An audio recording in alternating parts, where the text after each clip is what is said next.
여러분 안녕하십니까? 라디오 오늘 강재입니다. 오늘 중앙재난안전대책본부의 거리두기 조정 방안 발표가 있었죠. 현행 사회적 거리두기와 5인 이상 사적 모임 금지 조치를 다음 달 23일까지 3주 더 연장하기로 했습니다.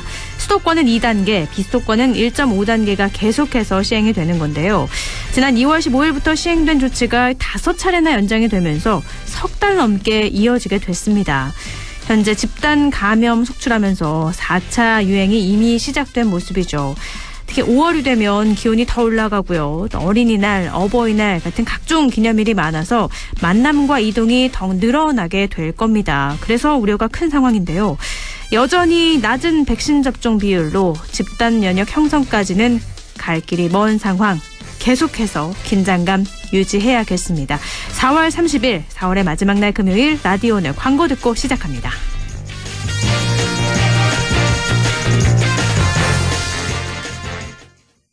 관절의 핫택, 근육의 핫택, 관절의 펭귄이 육근, 캐펜텍 핫. 관절의 꿀해, 근육의 꿀해, 하. 관절의 펭귄이 시원, 캐펜텍 쿨. 관절염, 근육통의 세계에선 역시 펭귄이 제일, 캐펜텍. JLS 사이언스. 자, 따라해보세요. 이카운트 ERP 4만원 회계관리, 이카운트 ERP 4만원 재고관리, 이카운트 ERP 4만원 생산관리. 사업 성공 함께해요. 이카운트 카운트 ERP의 모든 기능을 월 4만원에 드립니다. 이카운트 가입비 부가세 별도. 무공해 고원에서 자란 프리미엄 돼지고기. 고고고 고원돈, 고기는 고원돈, 육즙 가득 고원돈 암돼지. 맛있다. 고고고 고원돈, 고기는 고원돈, 부드러운 고원돈 암돼지. 무공해 고원에서 자란 프리미엄. 고원돈 암돼지. 세상에 없던 4세대 쇼핑몰이 온다. 대한민국 최초 관상어 테마파크몰 시와 MTB 아쿠아펫 랜드. 전세계 희귀 관상어와 쇼핑 문화가 한자리에.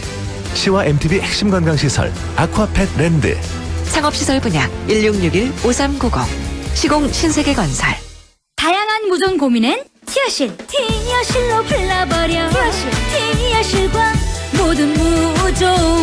티어실. 발라버려 티나는 무좀. 티안나는 무좀. 티어실.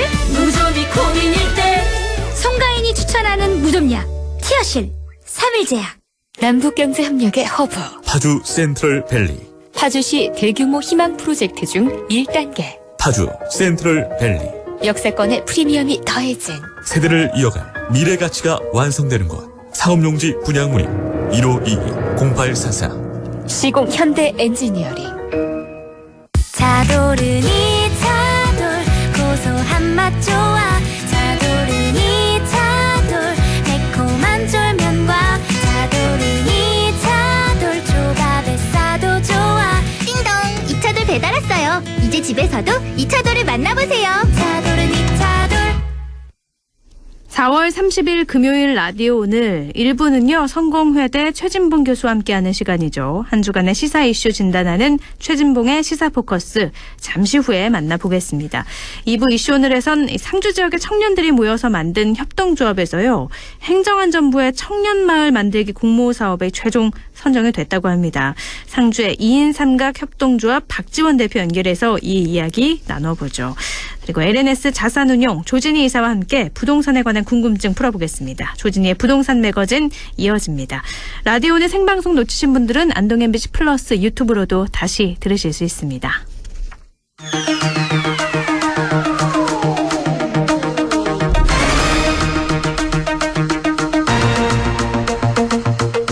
최진봉의 시사포커스 성공회대 최진봉 교수와 함께합니다. 교수님 안녕하세요. 예, 안녕하십니까? 네. 어제였습니다. 국회 본회의에서 모두 47개의 법안이 통과됐는데 그중에 예. 가장 관심을 끄는 건 이해충돌 방지법이 국회 문턱을 넘은 거죠. 네, 부정청탁 금지법안과 함께 2013년 처음 발의된 이후에 무려 8년 만인데 정말 어렵게 통과가 됐어요.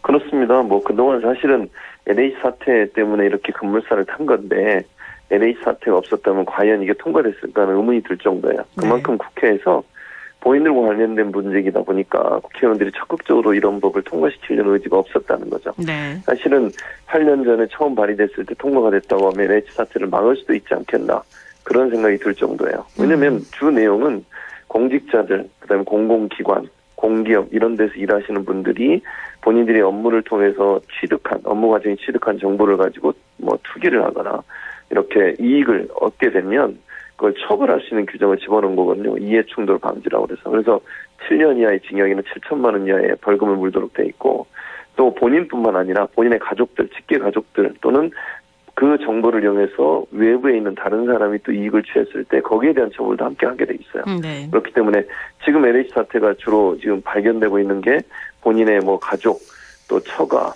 또는 뭐 지인 이런 사람들을 이용해서 땅을 사고 그걸로 이제 불법 이득을 얻는 거 아니겠습니까? 네. 이런 부분들이 다 법에 이제 저촉되게 되고 걸리게 되고 그렇게 되면 처벌할 수 있도록 규정을 만들어놨기 때문에 예전에는 이걸 밝혀내기가 상당히 어려웠고요. 네. 밝혀내더라도 직접 이게 직무와 연관성이 있는지 하는 부분들을 찾아내는 게 상당히 어려웠는데 그게 좀 더 쉽고 용이하게 처벌이 가능하도록 되어 있는 법안이기 때문에 지금까지 이렇게 문제가 되었던 여러 가지 예를 들면 직무상 알게 된 정보를 가지고 불법적으로 이득을 챙기는 그런 잘못된 관행들을 뿌리 뽑을 수 있는 중요한 계기를 마련했다는 점에서 의미가 있는 그런 법안이었다 이렇게 생각이 듭니다. 네, 공무원과 공공기관 직원 뭐 190만 명 가량이 대상인데 배우자하고 직계 존비속까지 포함하면 800만 명 정도라고요.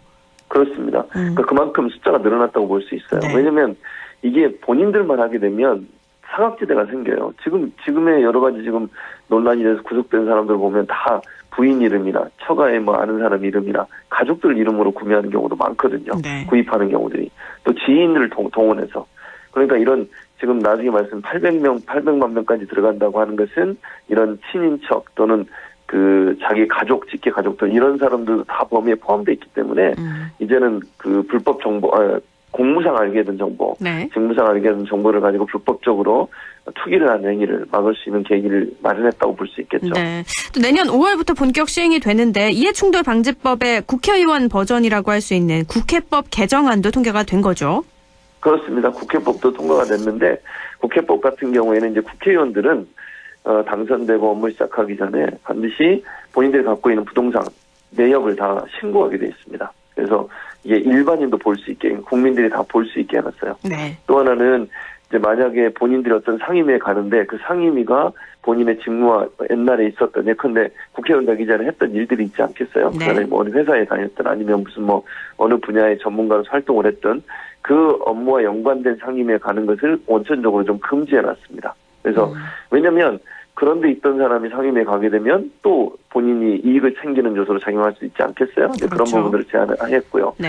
그래서 또 하나는 이제 만약에 불법적인, 그러니까 직무와 관련돼서 정보를 취득하고 그 정보를 가지고서 나쁜 행동, 불법적인 행동을 했을 경우 투기를 하거나 그랬을 경우에는 징계까지 할 수 있도록 그렇게 지금 조항을 만들어놨습니다. 그러니까 지금까지는 사실 지난번에 김영란법도 통과될 때 그때도 부정청탁 금지법이잖아요. 거기에도 국회의원들이 포함이 안 돼가지고 논란이 그랬죠. 많았고 이해충돌 방지법도 처음에는 이 국회법이 통과가 안 되면 국회의원들은 거기에 포함이 안 돼 있었어요. 네. 그런데 국회법이 통과되면서 다행히 국회의원들도 이제 이해충돌 관련된 문제가 발생했을 때는 제도를 만들어서 처벌하고 또 스스로가 본인들이 그전에 갖고 있었던 부동산 내역이라든지 이런 내용들을 밝히게 함으로써 국회의원들이 좀 더 투명하게 업무를 수행할 수 있도록 하는 그런 어떤 기틀을 마련했다고 볼 수 있겠죠. 네, 국회의원이 포함된 이해충돌 방지법이 통과된 건 참 환영할 일이에요. 그런데 네. 소상공인 연합회는 이번에 유감을 표했습니다. 소상공인 손실보장법이 불발됐기 때문인데 이건 어떻게 된 거예요? 일단 이유가 두 가지인데 사실은 거대 여야가 다 문제예요. 저는 그렇게 생각해요. 네. 1차적으로 여당 같은 경우에는 지금 예산 문제 가지고 논란이 되는 건 첫 번째 논란은 뭐냐면 소급 적용을 하느냐 마느냐예요. 그러니까 이 법이 코로나19에 이제 손실을 본 소상공인들, 자영업자들 돕겠다는 목적으로 만들어지는 법이잖아요. 네. 근데 법이 통과되는 시점부터 적용할 거냐.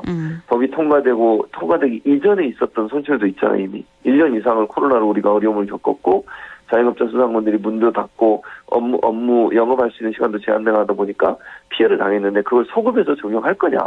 이 문제가 첫 번째 논란이었어요. 네. 근데 여당 같은 경우에 정부가 지금 강력히 반대하고 있거든요. 정부라고 하면 제가 기재부를 말씀을 드리는 네네. 겁니다. 기재부의 홍남기 부총리 지금 반대하고 있어요. 그렇죠. 소급 적용하는 거. 네. 예산이 없다는 거죠. 왜냐하면 소급 적용하려면 1년 동안 손해봤던 걸 다 이제 보상을 해줘야 되는데 예산이 부족하고 국가 재정이 어려우니 그걸 할 수 없다고 지금 버티고 있는 바람에 여당도 이걸 강력하게 밀어붙이지 못하고 있어요. 이게 첫 번째 이슈고요. 네. 두 번째, 야당은 그럼 이걸 그냥 환영하냐? 그건 아니에요. 야당도 사실은요, 나중에 그러면 이게 소급 적용돼서 예산이 많이 투입되면 또 이제 정부를 비판할 거예요. 국가 예산도 없는데 그렇게 했느냐? 근데 본인들이 만약 동의해서 이걸 통과시키면 지금도 국가 예산 막 갖다 쓴다고 심지어는 국민들 재난지원금 주는 것도 반대하고 있잖아요. 국민의힘은. 네네. 그런 상황에서 그러면 이렇게 막대한 자금이 들어가는 이런 걸 동의하는 것이 과연 본인들한테 유리할 거냐 하는 문제 때문에 상당히 미온적이에요. 또 하나는 법안 처리도 지금 그 상임위에도 올라가지 못했어요, 이게. 네. 그러니까 두 거대 여야가 서로의 입장 때문에 결국은 상임위에 올리지도 못하고 통과도 못하는 바람에 본회의는 아예 통과를 못하는 상황이 됐거든요. 저는 이게 정말 국민들이 또는 소상공인들 자영업자들 이분들 같은 경우에 코로나19 이후에 상당히 큰 어려움을 겪고 있고 네. 거의 뭐 길바닥에 앉아야 되는 상황도 되고 있고요. 이런 상황에서 이분들을 도울 수 있는 법안들을 빨리 처리하는 거 분명히 필요하다고 저는 생각해요. 네. 정말 재정이 어려우면 머리를 맞대고 어떤 방식으로 하면 좋을지에서 고민하고 나서 처리하는 방향으로 가야지. 그렇다고 서로에게 책임을 떠넘기면서 아예 상정 자체도 안 한다. 이게 저는 더 큰 문제라고 생각해요. 국회라고 하는 것이 여야가 협상하고 타협해서 바람직한 방법을 만들어내는 게 국회 역할 아니겠습니까? 그렇죠. 고통받고 있는 국민들, 소상공인들, 자영업자들을 위해서 국회가 당리당략 본인들의 정치적 이해관계 따지지 말고 머리 맞대고 정부도 마찬가지예요. 기재부도. 무조건 안 된다고만 하지 말고 할 수 있는 방안들을 찾아내야 되잖아요. 합협상을 해서 합의를 하고. 그런 과정들이 좀 빨리 좀 이루어져서 재정의 어려움을 최소한 줄이면서도 실질적인 도움이 될 수 있는 그런 어떤 조치들이 반드시 이루어진다고 생각을 합니다. 4.7 재보선 전만 해도요. 여야가 모두 손실보상법 처리 앞다퉈서 공약을 했는데 여론의 역풍이 굉장할 것 같아요. 정의당은 국회에서 농성에 들어갔죠. 그렇습니다. 그러니까 당연히 여론이 안 좋죠. 그렇게 표가 필요할 때는 그럴 때는 열심히 하겠다, 당장 하겠다 이렇게 약속해놓고 선거 끝나고 나니까 입 싹 닫고 이제는 뭐 없었던 일처럼 이렇게 얘기를 하는 거잖아요. 적극적으로 안 하고. 네. 이런 태도를 국민들이 볼 때 정치인들의 말을 신뢰감을 주겠습니까? 그러니까 정치인들이 표가 필요할 때는 구걸하듯이 그렇게 얘기하고 나중에 당선되고 나거나 선거 끝나고 나면 나몰라라는 식으로 하는 태도 국민들이 그걸 모를 줄 아십니까? 다 기억하고 있어 또 다음번에 심판할 겁니다. 이런 식으로 하는 것 자체가 정치에 대한 실망감, 국회의원들에 대한 신뢰감을 떨어뜨리는 요소가 된다는 것을 좀 국회가 잘 깨닫고 국민의 아픔을 어루만질 수 있는 그런 정치를 할 수 있도록 하는 게 좋을 거라고 생각을 합니다. 네. 또 차기 검찰총장 후보군이 드러났어요. 그런데 유력 후보로 꼽혔던 이성윤 서울중앙지검장이 추천위의 후보군에서 탈락했는데 김학의 전 법무부 차관 불법 출국 금지 사건과 관련해서 검찰의 조사를 받고 있다는 점이 영향을 미친 거겠죠? 일단 그게 영향을 미쳤죠. 네. 그래서 사실은 이제 모든 재판이 끝나지 않았기 때문에 김학의 사건 관련해서 불법 출국 관련해서는 이성윤 지검장이 실제 압력을 행사했는지 아닌지는 아직도 몰라요. 아무도. 그건 누가 알 수 있는 상황이. 왜냐하면 이제 조사가 끝나고 재판까지 끝나봐야 결과를 알게 되는 거 아니겠습니까? 네. 그럼에도 불구하고 어쨌든 이런 문제에 연루가 돼서 피의자 신분으로 됐다. 또 기소를 할지 않을지는 확정되진 않았지만 기소할 것처럼 검찰은 지금 얘기를 하고 있고 이러다 보니까 이성윤 지검장 입장에 좀 억울한 면이 없지 않아 있을 텐데 그럼에도 불구하고 이런 요소들이 이제 그 추천위원들 입장에는 상당히 부담스럽게 작용했을 가능성이 저는 있다고 생각해요. 네. 두 번째는 이게 야당은 이성윤 지검장을 계속 정치적으로 편향돼 있다고 공격을 하고 있는 상황이잖아요. 네. 이제 임기 1년 남은 문재인 정부 입장에서 그렇게 무리를 해가면서까지 이성윤 지검장을 후보에 집어넣을까 저는 고민이 됐을 거라고 생각해요. 그렇게 됐을 경우에는 더 큰 비판이 일어날 수밖에 없고 또 대선을 앞두고서 여론이 상당히 안 좋은 쪽으로 흘러갈 가능성이 있습니다. 제가 아까도 말씀드렸지만 저는 아직도 이성윤 지검장이 압력을 행사했는지 안 했는지 단정적으로 얘기할 수 상황이 아니라고 생각해요. 본인은 아니라고 주장을 하고 있으니까. 네네. 그럼에도 불구하고 이런 사건이 터졌고 그 사건에 이성윤 지검장이 연루돼 있다고 하는 것이 어느 정도 이제 얘기가 되고 있는 상황이라고 하면 후보 추천위원회에 들어간 추천위원들도 엄청나게 부담이 됐을 거예요.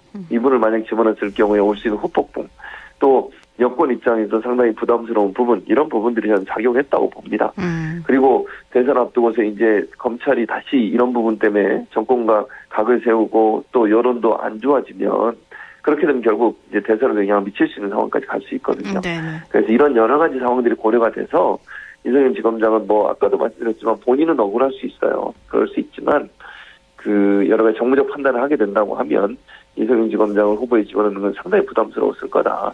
그런 이유 때문에 결국은 이성윤 지검장이 후보에서 탈락하는 요소로 작용하지 않았을까 그렇게 예상이 됩니다. 네, 이성윤 지검장이 탈락해서 이제 검찰 후보에는 김호수 전 법무부 차관, 구본선 광주고검장과 배성범 법무연수원장, 또 조남관 대검 차장검사로 압축된 상황인데 현재로서는 김호수 전 차관이 가장 유력하다고요. 현재는 그런 것 같아요. 물론 그것도 결과는 뚜껑을 열어봐야 알겠습니다만 네네. 이제 그 박범계 장관이 재청권을 발휘해서 누구를 재청하느냐는 이제 지켜봐야 될 것 같은데요. 네. 뭐 김호수 전 차관이 가장 유력하다고 얘기되어지는 이유 중에 하나는 그분이 그 3명의 이제 이 정부 들어서 문재인 정부 들어서 3명의 장관을 모셨어요. 네. 그래서 3명의 장관을 박상기 그리고 추미애 조국 이렇게 3분의 장관을 모셨고 조국 전 장관이 중도 사퇴하면서 추미애 장관 임명되기까지 그 공백 기간 동안 차관으로서 법무장관 대행을 했습니다. 그 당시에 이제 그 검찰 조직을 잘 이렇게 통솔하고 법무부를 잘 이끌어왔기 때문에 그런 부분들이 이제 강점으로 꼽히는 거예요. 그리고 이제 현 정부가 추진한 검찰 개혁에 대해서 김호수 전 차관이 이렇게 반대하거나 아니면 그 다른 의견을 갖고 있다고 보이지 않습니다. 제가 볼 때. 네. 그런 차원이라고 한다면 어쨌든 검찰 개혁의 마무리 그리고 법무부가 주도해서 검찰의 어떤 지금 이렇게 여러 가지 전직 검찰총장과의 갈등 때문에 있었던 정부와 검찰의 갈등 요소를 좀 봉합하고 검찰이 이렇게 하나로 뭉칠 수 있는 그런 기회를 만든다는 점에서 김호수 전 차관이 가장 뭐 그런 일을 잘할 수 있는 사람으로 인정될 수 있다고 보고 또 성품도 온화한 성품으로 알려져 있어요. 강성이라는 이미지보다는. 네네. 그렇기 때문에 김호수 전 차관이 가장 유력한 게 아닌가 그런 얘기들이 지금 나오고 있는 거라고 할 수 있습니다. 지금 박범계 법무부 장관이 이제 후보를 정해서 제청을 해야 되잖아요. 문재인 대통령에게. 네. 그러면 네. 언제쯤 할 거라고 보세요? 아마 제가 볼 때는 다음 주 초가 되지 않을까 하는 생각이 들어요. 네. 오늘 이제 주말을 거치면서 고민을 좀 할 것이고 그리고 나면 다음 주 초 중에는 아마 제청을 하지 않을까 그런 생각이 들고요. 제청이 되더라도 대통령이 재가를 해도 일단 인사청문회를 거쳐야 돼요. 검찰총장은 반드시. 네. 그래서 임명되는 시점은 5월 한 중순이나 말이 되지 않을까. 인사청문회가 언제 잡힐지 또 인사청문회 과정에서 어떤 얘기가 나올지 이런 부분들이 좀 아직 예측이 불가능하기 때문에 그런 거로 보면 뭐 빠르면 5월 중순 아니면 5월 말 또 늦으면 뭐 6월 초 정도까지 가지 않을까 하는 예상은 됩니다.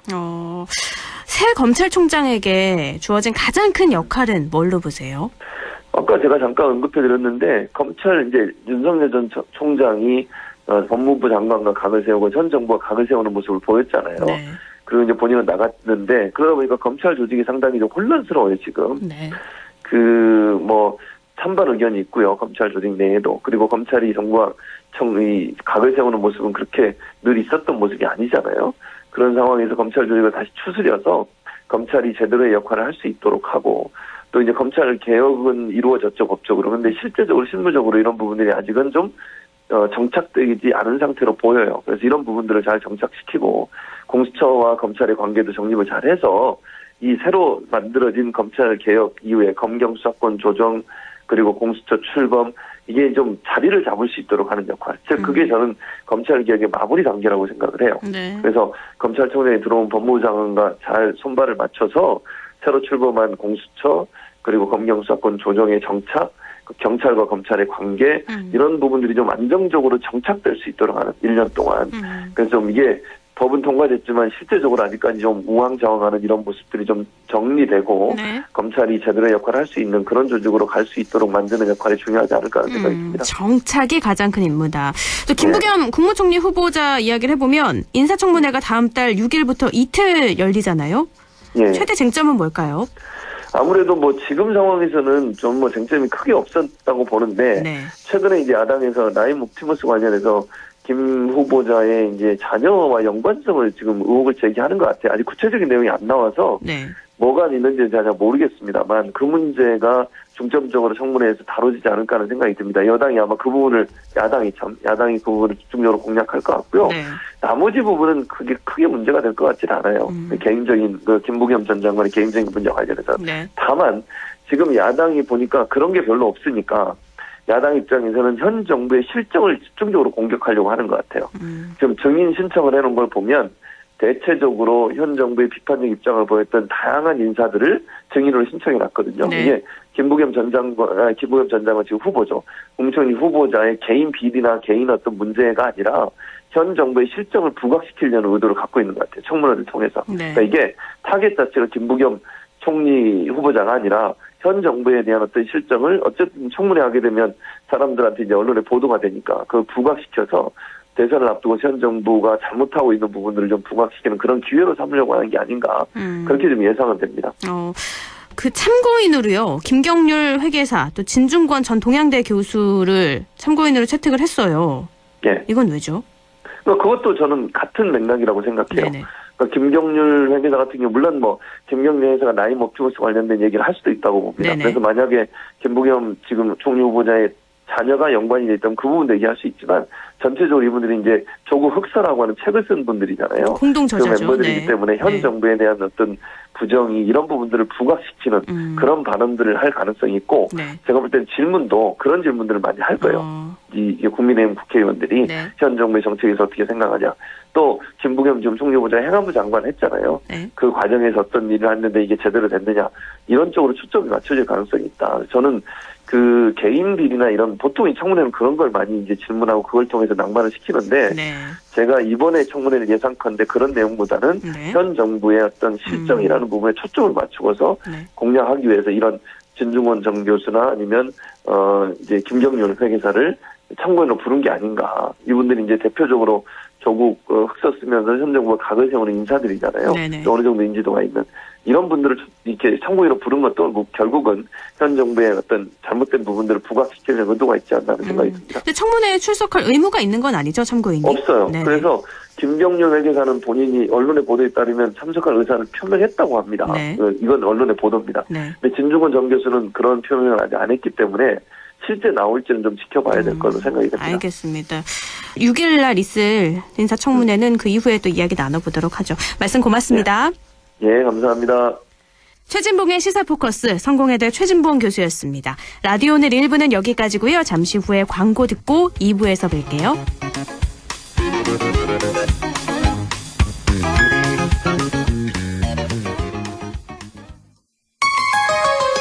MBC 라디오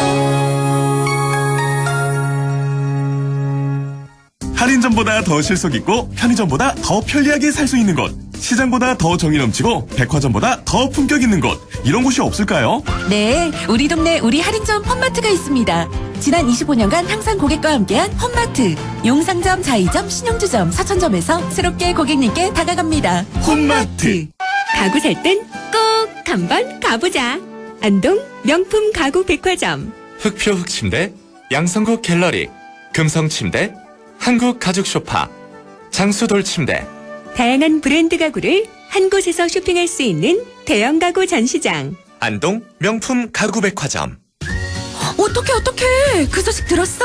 영주농협자재센터에 농자재, 관수자재, 공구에 일반 잡화까지. 영주농협 파머스마켓 바로 옆으로 왔다고 하더라고. 정말? 영주 농협자재센터로 당장 가야겠다. 054-637-8788 영주농협자재센터. 킥보드 잘 타네. 걸어가는데 뭘 잘 타? 킥보드 잘 타네. 멈춰서 있는데? 주차하는데? 인도에서 걸어가야 good. 신호 지켜 멈춰서야 good.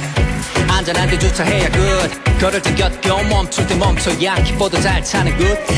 공익광고 협의회.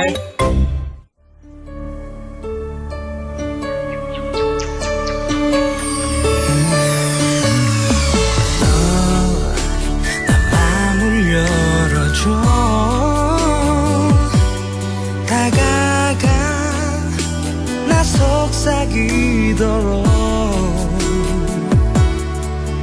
언제나 내 생각으로 행복해야 해요. MBC Radio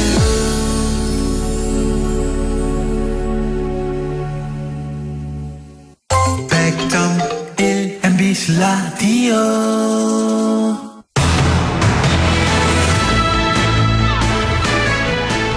라디오 오늘 2부 순서 이슈 오늘입니다. 지자체마다 청년 인구 유입을 위해서 많은 노력 기울이고 있죠. 최근 상주 지역 청년들의 협동조합이요. 행정안전부 청년 만들기 공모사업에 최종 선정이 됐다는 반가운 소식이 들려왔습니다. 상주시 2인 3각 협동조합 박지원 대표 연결해서 이야기 나눠보죠. 대표님 안녕하세요. 네, 안녕하세요. 네, 먼저 축하드립니다. 네, 너무 감사합니다. 네, 행정안전부 청년마을 만들기 공모사업에 선정이 되신 건데 노력을 많이 기울이신 걸로 알고 있거든요. 먼저 소감부터 여쭐게요. 네, 우선 선정이 돼서 너무 기쁘고요. 사업을 준비하면서 거의 3달 동안은 이제 각자가 본업을 잠시 뒤로 밀어두고 다 같이 거의 살다시피 하면서 무척 고생을 많이 했습니다. 네. 그래서 그것을 조금이나마 좀 보상받는 것 같아서 참 기쁩니다. 네, 또 주민분들께서 이 사업 공모하면서 열렬히 응원해 주셔서 또 이 심사를 하시는 심사위원분들께서 참 인상 깊게 봐주셨거든요. 네네. 네, 그 점도 참 좋았고, 그리고 이 사업 준비하면서 경상북도청, 상주시청, 상주시 도시재생지원센터에서 적극적으로 도와주셔서 정말 큰 도움이 되었습니다. 이 자리를 빌어서 고생한 우리 팀원들 비롯하여 모든 분들께 다시 한번 감사의 인사를 드리고 싶습니다. 팀원이라고 하면 몇 분이 계신 거예요? 이 사업 공모할 때는 11명으로 시작했는데 네. 지금은 총 13명입니다. 그렇군요. 네, 이렇게 또 이렇게 공모사업에 선정이 된 것도 축하할 일인데 축하할 일이 또 있어요. 최근에 결혼하셨다고요? 네네. 경세가 겹쳤는데 다시 한번 축하드립니다. 네, 너무 감사합니다. 그러면 아내분이 참 3달 동안 본업을 못하고 거의 이 사업에 매진했다고 하는데 서운한 것도 있으셨을 것 같은데. 다행히 서운하다고 표현은 안 했는데요. 네. 네. 결혼 잘하셨네요. 잘 도와주고 해서, 네. 잘 했습니다. 그리고 다행스럽게도 이 사업 공모, 그리고 이 과정이 전부 다 끝난 다음에 결혼식을 할 수 있어서. 네. 그래서 그게 참 다행입니다. 일사랑 2마리 토끼를 다 잡으신 거네요. 네. 제가 2인 3각 협동조합 대표님이라고 소개를 드렸는데요. 이름이 특이해요. 2인 3각 협동조합, 이게 어떤 곳이죠? 우선 저희는 상주 청년 그리고 외지에서 상주로 정착한 청년들 반반이 모여 만든 협동조합입니다. 네. 처음에 친목을 기반으로 모임을 가졌다가 저희들끼리 협업도 하고 각종 프로젝트를 했었고요. 이 과정에서 서로 발전하는 모습들을 보면서 조금 더 체계적이고 연속성 있는 활동들로 좀 이어가면 좋겠다라고 해서 협동조합을 만들게 되었습니다. 네. 네. 알겠습니다. 네. 또 모두 다 그럼 상주에서 활동하시는 분들인가요? 네네. 저희는 상주에서 모두 활발하게 활동하고 있는 청년 사업가들인데요. 네. 저는 청년 문화공간이자 카페인 무양주택을 운영하고 있고, 저를 비롯해서 로컬 일러스트 브랜드 락키키, 동네 서점인 좋아하는 서점, 꽃집, 소재 맞춤 의류숍 르마뇽, 목공방, 나무 이음소 등을 각자가 다 운영하고 있습니다. 네. 네. 저희는 지역에 살아가면서 서로 동료이자 또 친구이면서 사업 파트너이기도 하거든요. 그래서 생활 그리고 경제 공동체를 이루고 있는 단체라고 봐주시면 좋을 것 같습니다. 네, 상호명을 하나하나 말을 해주셨어요. 네. 홍보 위해서 말씀해 주신 것도 같은데요. 근데 이번에 공모된 이 선정된 사업이 2인 3각 로컬 러닝메이트 사업이라고 하는데 이건 어떤 사업이죠? 네네. 2인 3각이라는 게 잘 아시겠지만 이 2명이서 이제 한쪽 발을 각각 이렇게 묶어서 한 호흡으로 달려나가는 것인데요. 네. 저희는 우리는 이 지역에서 성공적으로 잘 정착한 경험과 노하우를 가지고 있습니다. 또 우리와 같은 결을 가진 사람들, 우리처럼 지역에서 살고 싶은 청년들이 분명히 있을 거라고 생각하고 네. 그런 청년들과 저희가 발을 묶고 어깨를 나란히 해서 밀접하고 끈끈하게 달려나갈 수 있는 러닝메이트가 되고 싶다는 의미가 있습니다. 네. 네, 또 저희는 밀착 코칭 시스템을 통해서 참여자와 운영진이 1대1 혹은 1대2로 시작부터 정착까지 전 과정에서 밀접하게부터 실질적인 도움을 주고자 합니다. 예를 들면 같이 밥을 지어 먹고 상주의 지역 자원들을 가지고 재미있는 프로젝트를 수행하고 또 창직을 위한 팝업 스토어를 하기 위해 공간을 직접 고치고 또 실행할 계획입니다. 이것이 2인 3각의 로컬 러닝 메이트 사업입니다. 네. 이게 5년 계획이라고요? 네네. 저희가 이 본 사업을 하면서 5개년 목표를 세웠습니다. 네. 이 5개년 목표를 통해서 상주에는 왕산이라는 조그만 산이 있는데요. 네. 이 왕산을 중심으로 왕리단길을 만들 계획입니다. 그래서 올해인 1년 차에는 본 사업을 통해서 기본적으로 청년들의 주거 공간을 만들고요. 지역 탐색 및 적응 프로그램, 청주 프로그램 운영하여 정착의 발판을 만들 겁니다. 네. 그리고 2년 차, 3년 차에는 지자체가 가지고 있는 사업들, 또 관광도래 사업 등과 같은 여러 사업을 청년들이 직접 매칭해서 각자 청년들의 사업을 좀 발전시켜주고자 합니다. 이렇게 성장하고 좀 또 자리 잡은 청년들이 지금은 상주 시내 곳곳에 가게들이 많이 비어 있거든요. 네네. 이것들을 저희가 채워나가면서 청년들이 활발하게 활동하는 곳, 또 청년들이 오고 싶은 왕리단길을 이루는 것이 저희의 목표입니다. 도시에 살다가 상주로 이사를 와서 창업을 하려면 막막한데 이렇게 옆에 딱 붙어서 1대1로 5년까지 함께하는 사업이라고 보면 되겠네요. 네, 맞습니다. 정확합니다. 얼마나 많은 고민이 있으셨을지, 그리고 또 실제로 이렇게 카페도 운영하고 계시잖아요. 그래서 이런 구상이 잘 나왔을 것 같아요. 네, 실제 제가 하고 있었고, 네. 또 좋은 결과를 또 제가 냈고, 또 보아왔기 때문에 더 자신감 있게 이렇게 공모할 수 있었습니다. 그렇군요. 또 행정안전부 청년마을 만들기 공모사업에 선정이 된 거잖아요. 그러면 어떤 지원들을 받게 되나요? 올해는 행정안전부로부터 국비 5억을 지원받습니다. 네. 이 국비는 프로그램 운영, 그리고 청년들의 창직, 정착을 위한 비용으로 사용할 계획이고요. 이 금액은 저희 개인이나 단체가 자산을 형성할 수 없게 되어 있어서 네. 또 하드웨어가 아닌 소프트웨어를 위한 비용, 예를 들면 청년들의 프로젝트 수행, 프로그램 운영비로 70% 이상 사용하게 되기 때문에 오로지 청년들을 위해 돈을 쓸 수 있는 사업이라는 것이 큰 특징입니다. 네. 또 상주시청으로부터 여러 가지 지원을 받게 됐는데요. 우선 올해 청년 관련 업무를 전담하는 부서가 새로 생기면서 저희 청년들과 밀접하게 소통이 가능하게 되었습니다. 네. 또 여기에 프로젝트 기간 동안 15명 정도가 머물 수 있는 주거지를 확보해 주셨고요. 또 상주시가 가지고 있는 활용 가능한 공간들을 저희가 사용하고 싶은 코워킹 스페이스나 커뮤니티 공간 등 프로젝트 활동을 위해 무상으로 제공해 주셨습니다. 네, 또 올해 그치지 않고 향후 청년과 청소년이 자유롭게 활동할 수 있는 공간, 지역의 전무한 게스트하우스 조성에 대한 계획을 세워주셨습니다. 그러니까 상주시의 지원도 참 많았고 행정안전부로부터는 이제는 국비 5억 원을 지원받아서 그걸 소프트웨어 비용으로 쓰는 건데요. 지금 가장 중요한 건 청년들이 많이 와야지 이게 또 효율적으로 잘 사용될 수 있는 거잖아요. 네, 맞습니다. 와서 잘 정착할 수 있게 하는 건데 실제로 카페를 운영하시는 중이니까요. 이렇게 카페를 오픈하고 싶다 하시는 분들도 계실 것 같아서 어떻게 카페를 운영하게 되셨는지 알려주시면 좋을 것 같아요. 네. 저는 무양주택이라는 카페 겸 청년 문화공간을 운영하고 있는데요. 네. 제가 처음 2018년에 상주에 왔습니다. 그때만 해도 청년들이 갈 만한 공간 같은 것들이 거의 없었고 네.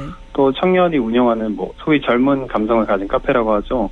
이런 것들이 전혀 없었어요. 그래서 저는 청년이 모일 수 있는 공간 그리고 카페 이 두 가지를 조합하면 충분히 사업성이 있으면서도 제가 이 지역에서 가치 있는 일을 할 수 있을 거라고 생각해서 시작하게 됐습니다.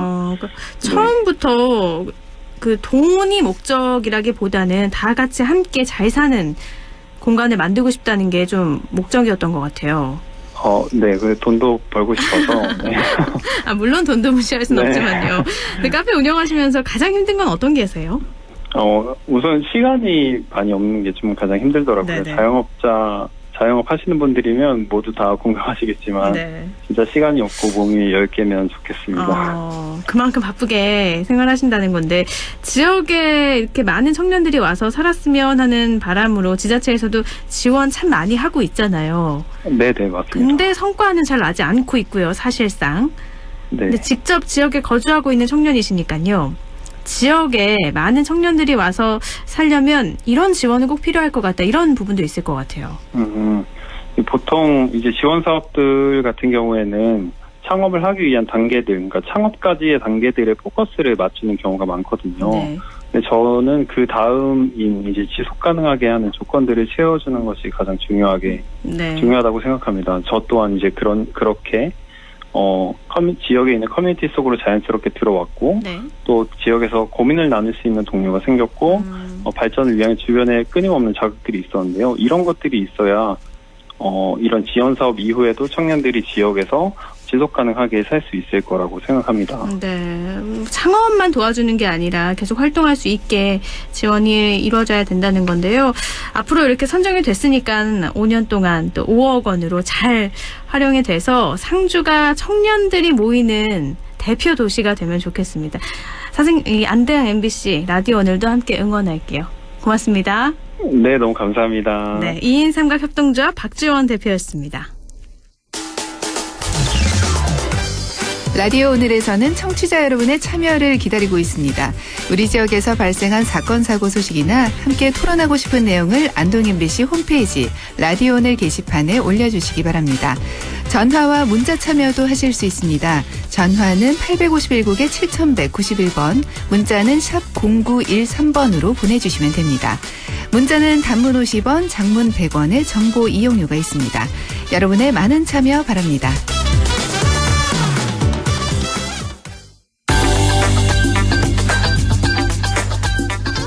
조진희의 부동산 매거진, 가계부채가 1,700조 원을 돌파해서 지금 우리나라 심각한 상황이죠.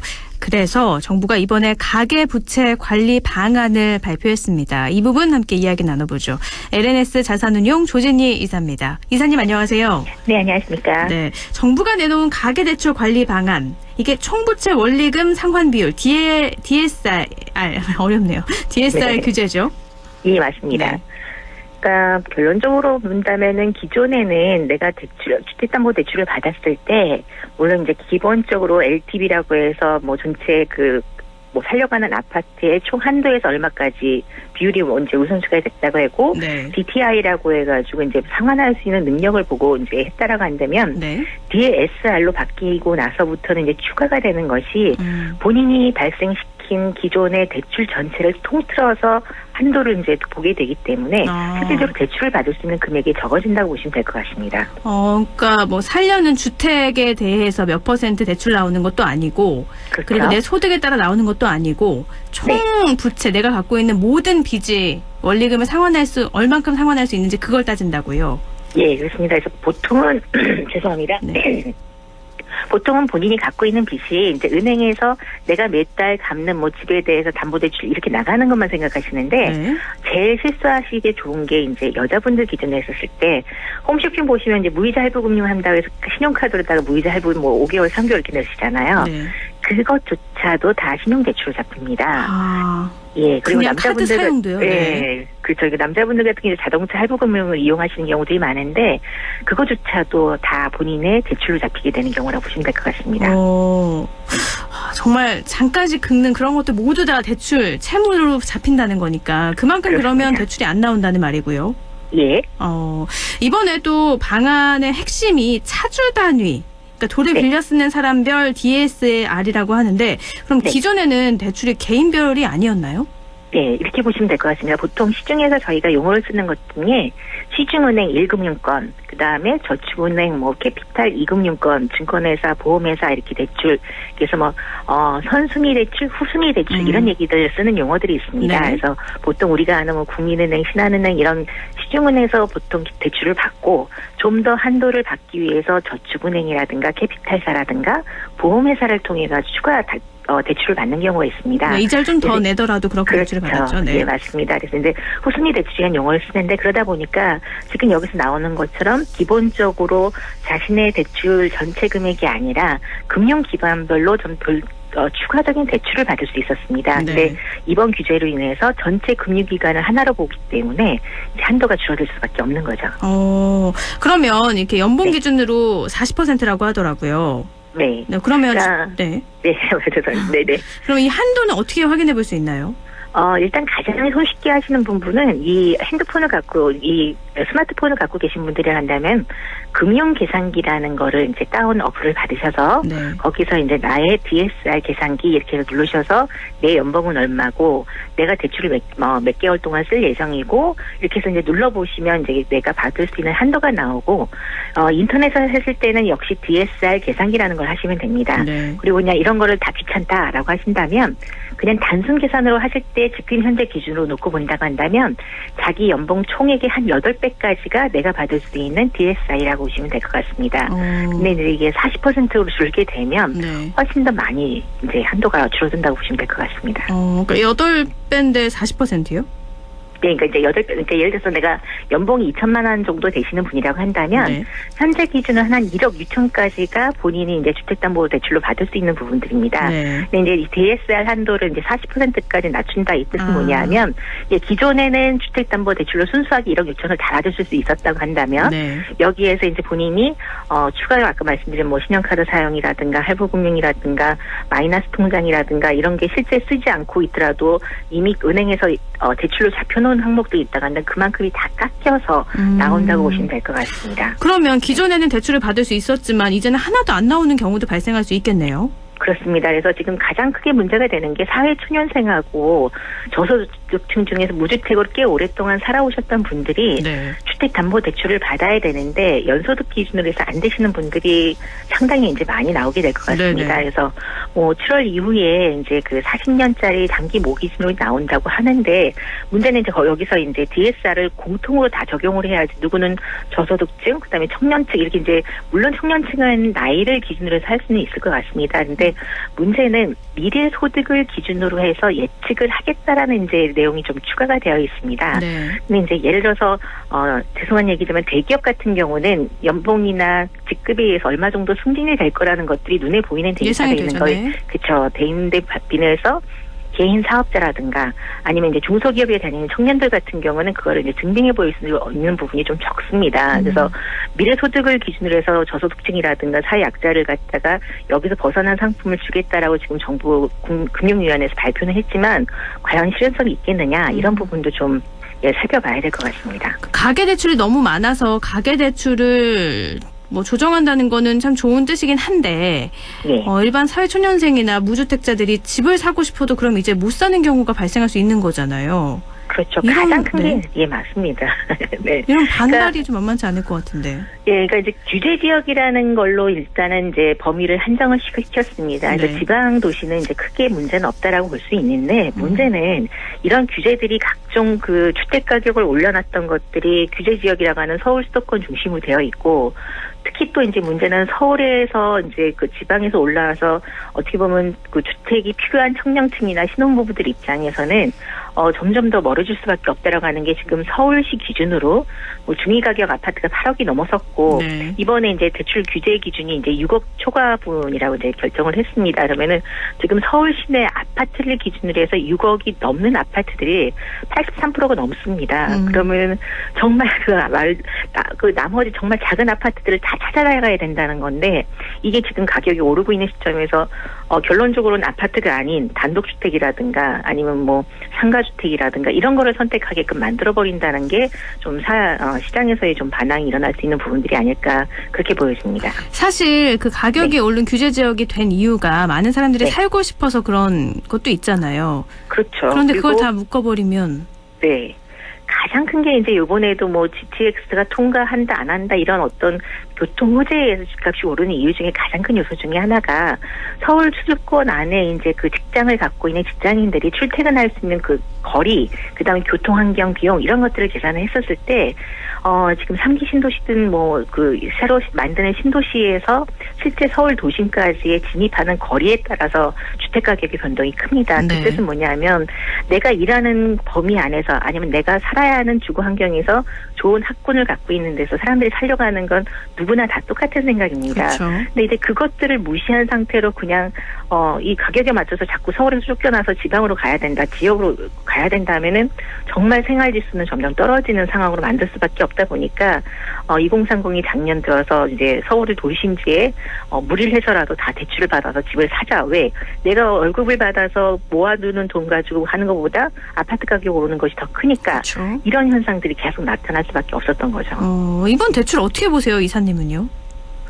저는 현실적으로 지금 요번 죄송한데 표현 여당이 참패하고 나서는 조금 규제를 완화시켜줄 거라고 생각했는데 네네. 이제 그냥 단순 통계상으로 작년에 이제 한 7.3%가 과계부채가 늘어났기 때문에 올해는 통계상으로 그거를 이제 3-4%대로 낮추겠다라는 금융위원회의 그 발표 하나만 가지고 이렇게 DSR을 조이는 것 자체가 네. 정말 아까도 말씀드렸지만 정말 세분화시켜서 각 계층에 맞는 상품을 좀 내놓거나 대책을 좀 해주시면 좋은데 그냥 일괄적으로 6억 그다음에 이제 내 DSR 기준으로 뭐 하고 DTI 적용도 아니고 이제 DSR까지 해서 모든 대출을 하고 2023년도 기준은 1억 이상 되는 대출에 대해서 다 막겠다는 겁니다. 네네. 그러면 실질적으로 서울에서 1억이라는 돈을 가지고 전세도 얻을 수 없는 상황이 되는 건데 그렇죠. 전세 자금을 대출을 받으려고 하는 사람들 기존에 받아놓은 게 있다면 신규 내가 집을 사고 싶어도 대출이 안 나오는 상황까지 만들어 올 수 있다라는 네. 거에는 좀 반대를 해야 되는 상황이 아닐까. 예.